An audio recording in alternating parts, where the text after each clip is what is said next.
I'd like to mention what the Human Rights Watch had to say about 2007. This is a very broad study. It's based on 75 countries, their electoral processes, and various irregularities that happen in those countries. That includes, of course, Armenia. Although the report was published in 2008, but it covered the period of 2007.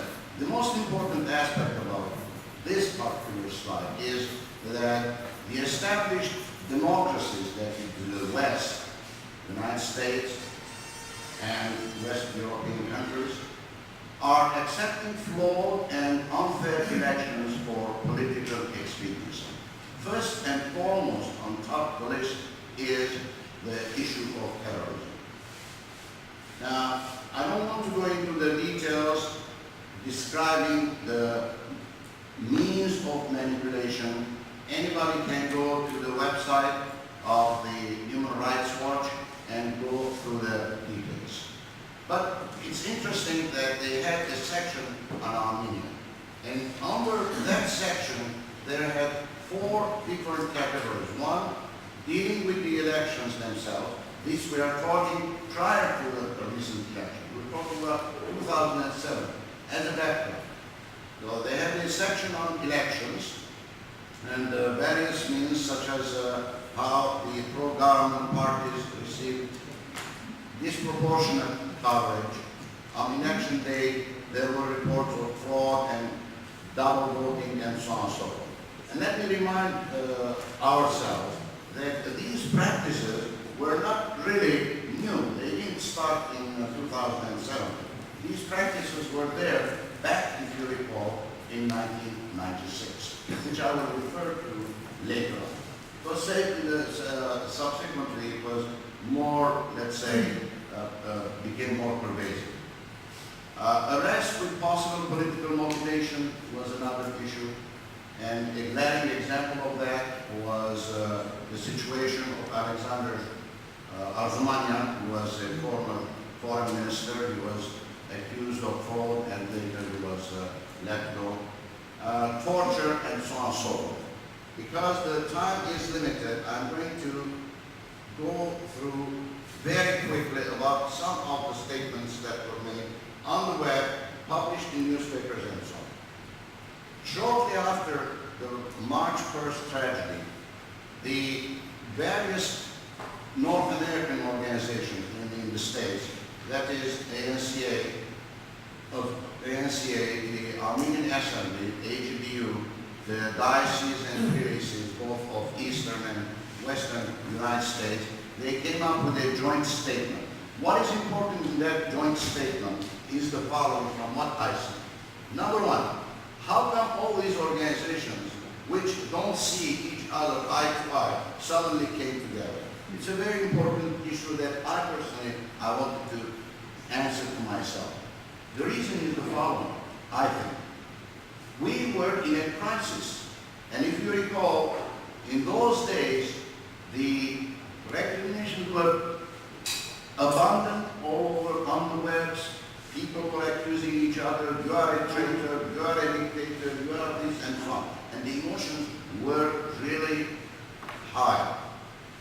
As if this was a way of trying to curb those emotions. Here what they declare is that they deeply are saddened by the violence, divisiveness, and death. And secondly, that they urge all parties to work peacefully within Armenia's civic and legal structures. And thirdly, that we are ready, that those organizations are ready to cooperate with the newly elected president and the government. Of course, not all were happy with this sort of joint statement, and a group of people calling themselves Armenian Council of America, and I highly suspect that some of the participants of this particular council, whatever it is, are expatriate Armenians. In answer to the fact that whether it's possible to cooperate with the present government This is what they stated at the end of their statement. The first paragraphs are all questions, whether it can be, whether it is possible to cooperate. The last one is their statement. It states, in Armenia, where the authorities capriciously infract the law, trample justice, and usurp the rights and freedom of its population, cannot be an inspiration neither to its citizens nor to Armenians worldwide. And the statement goes on.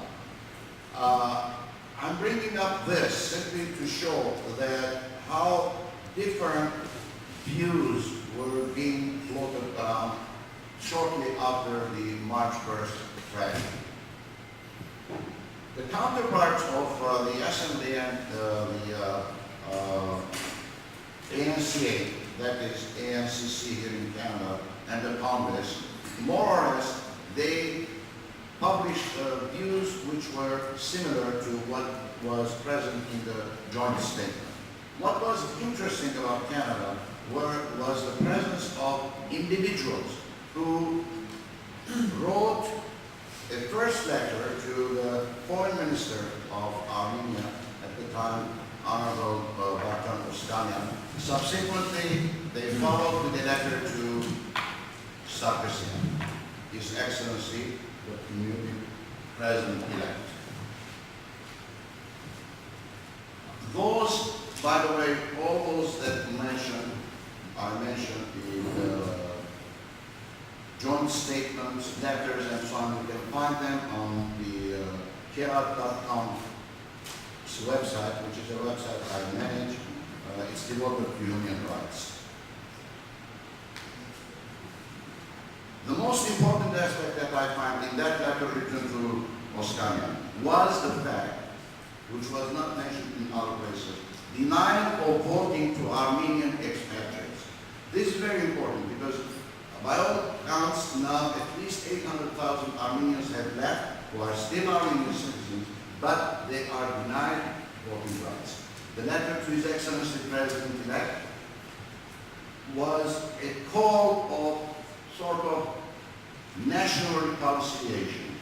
And there, of course, certain prerequisites were mentioned: participation of all concerned, release of political prisoners, and establishment of freedom of speech and political liberties.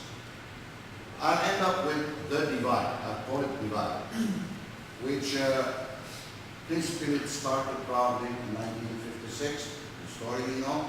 It took us quite a few decades until we started talking to each other in a civil manner. Unfortunately, in 1996, you remember the presidential election, things got sour again. And in 2008, it got even worse. Worse in the sense that in the past, if it was only a matter of party lines, nowadays we have a situation where within Armenia, there is a divide, and outside Armenia there is a divide, and there is an overlap. And even our president, that is Serge Sarkisian, His Excellency, acknowledged the fact of a divide. And his words were that he will do all what he can in order to destroy or demolish the wall. In his own words, counter Bad. That was in his acceptance speech. Thank you.